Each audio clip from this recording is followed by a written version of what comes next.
Welcome back. I'm glad you're here. How are you doing today? I'm doing pretty good. It's kind of chilly outside today. It's supposed to rain all day, but I don't think it's going to. But I'm glad you're here. For those of you, if this is the very first time you've been here, my name is Mr. Paul. I'm an artist and an art teacher, and I assume that you're here to listen to me and maybe do some art. Today's going to be a really kind of a cool day for me because the art that we're going to be talking about today is something dear to my heart because I was alive at the time when this art really started to evolve, and that's called poster art. But it was started back in the I want to say the 1960s.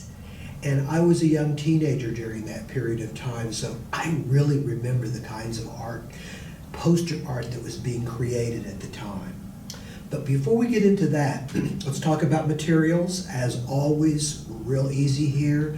Pencils, erasers, maybe a pencil sharpener, markers, like magic markers, like thin magic markers, some kind of color, like crayons or colored pencils, or just something that we could markers, something that when you finish this project today, you'll be able to make it really bright and really, really colorful. Okay, so again, I'm glad you're here. If you haven't gotten your materials, let's get those taken care of. And we're going to, I want to kind of discuss a little bit about what poster art and this major wave of this art movement that not just in America, but all over the world at the time. Now, we all know what posters are. We see them in schools, we just see them everywhere. But I want to tell you something that back in the 1960s, right, which to you is ancient history. Well, it's almost ancient history to me, but back then there sprang a type of art and artist that flourished, and it was what we call poster art. I call message art, and message art was like commercial art, commercials that we see in magazines and on the internet. But instead of selling something like a product, this art was created to sell something maybe even more important. And that was good messages that people should know in the world. And back in the 1960s, there was a war going on. It was called the Vietnam War. And there were a lot of young people and old people that did not agree with this war. And so a lot of the artwork, these poster works that sprang up at the time, were against the Vietnam War. Just like today, we have like posters, homemade posters that you see on television, like during protests and stuff for the Black Lives Matter and that kind of stuff that's on television. This artwork was made by not just the average person in a classroom, but this poster art was created by major artists at the time, right? And so it was really kind of a wonderful time for art back when I was at that age. And so again, as I start this up, I just kind of want you to remember that the art that sprang up in the 1960s, first in America and then it spread all over the world, was really it wasn't exactly new. Back during World War II, and 1940s, that was way before my time, they did that for the war effort. Great artists made these incredible posters that promoted America, right? And so it happened in the 1940s, and then 20 years later, it happened again, but this was about something new and different. It was about people making art and making them into posters that gave a message. The artist had a message. And the one that I remember most of that period of time in the 1960s was one that says, "Make love, not war.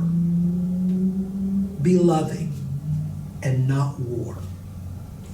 That's a good message, right? And I remember that from a very, all the way back a long time ago, 50 years ago for me. And so what I did today is I did this: make art, not hate. That is a great message to send out into the world. And as artists like yourself, I want you to think about that too.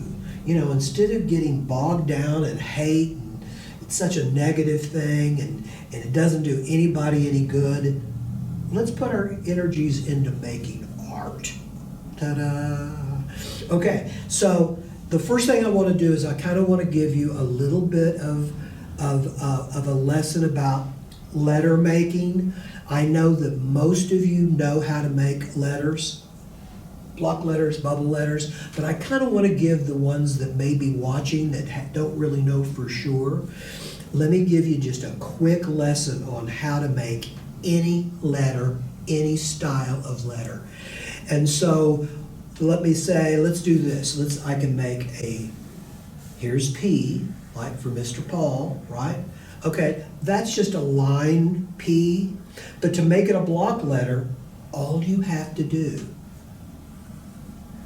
is outline the P completely and make sure you get the inside, right? Easy, easy, easy. Any letter, you can do this. If this is the S,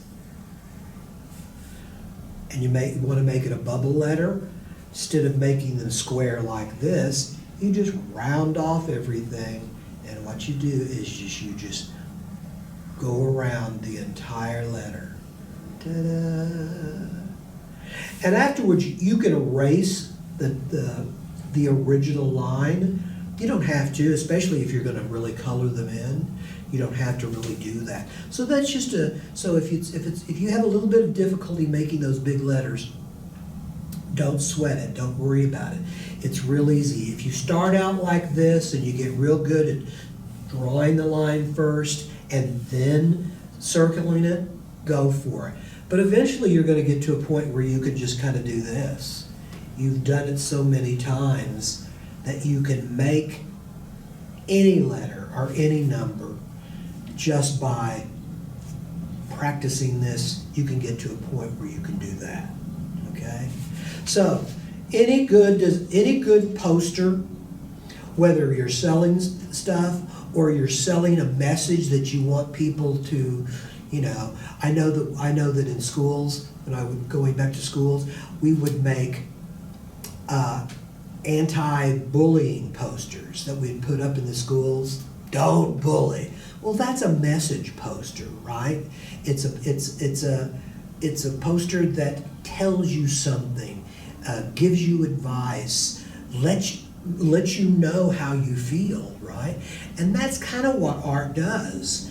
It gives you the opportunity to tell people how you feel, whether it's just in pictures, drawings, or letters too. So it's kind of a really kind of a fun thing. So if you have something that you think is important that people need to know about, you can make a poster of it and like hang it up on your wall. Back when we go back to schools, you can take them to school and see if your teachers will hang up that good message in the school or in the classroom. So I think it's something that can be really fun. But today what I want you to do is I kind of just want you to make a simple one like this. I put a rainbow at the bottom and some hills. I don't know if you can see this, but I put a big cloud behind the letters. So today what I would like you to do is I would like for you to make this one. Make art, not hate.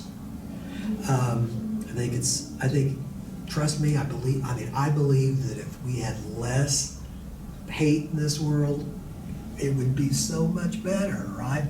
If we had more art, For everybody that's hating out there, if they just stopped and made a piece of art, it'd be kind of cool. So let's blank this out. We've got 1, 2, 3, 4. We've got 4 words. And so what I did is I just stacked them. And what I want you to do, because this is a poster that people may see, it should be read easily. You should be kind of walking down the hall and look at it and be able to read it right there, right? And you don't even have to stop, you can read it. So when you start doing your letters, make sure that you do them big,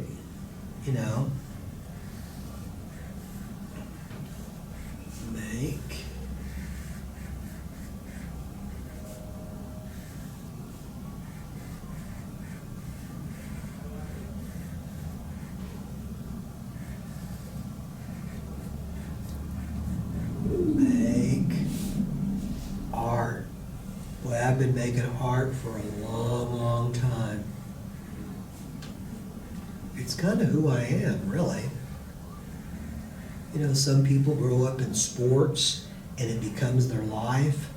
Some people love science and they grow up and they start doing science. Me, I started doing art a long time ago and it gave me so much joy and so much happiness. I've been doing it ever since. I make art every day. And I bet a lot of you do too. I bet a lot of you out there draw every day.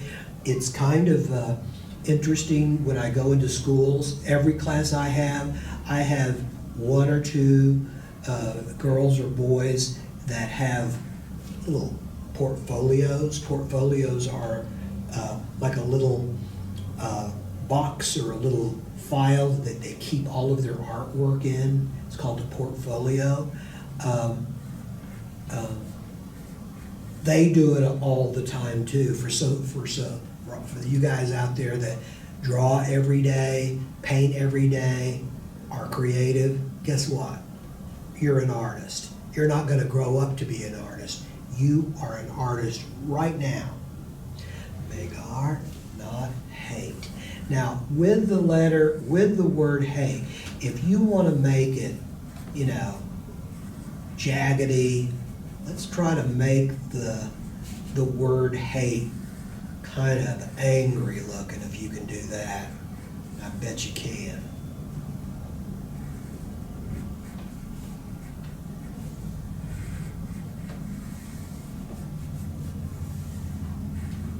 Gotta make it raggedy.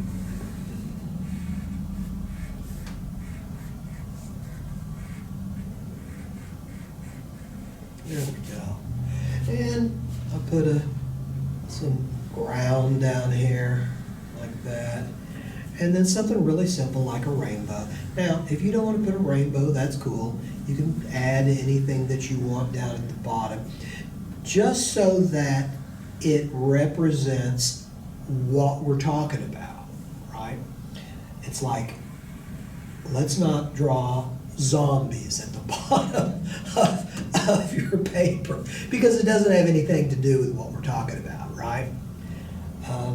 And another thing too, when you choose the colors, and we're going to talk about that a little bit later, when you choose the colors, you notice that I used black and red and made it angry looking. And with the art, I kind of took liberties and I put lines and different colors, made it more festive and more colorful. So anyway, well listen, I'm going to take a short break, and when I get back for the second part of this project, I hope that you have all of your materials. If not, you may already have started this, which is great. But when we get back, we're really going to get into coloring these things and making our poster, our message poster, telling people how you feel about hate and what it does and what art does. So I'll be back in just a minute. Please come back. Let's either start these or get these things finished.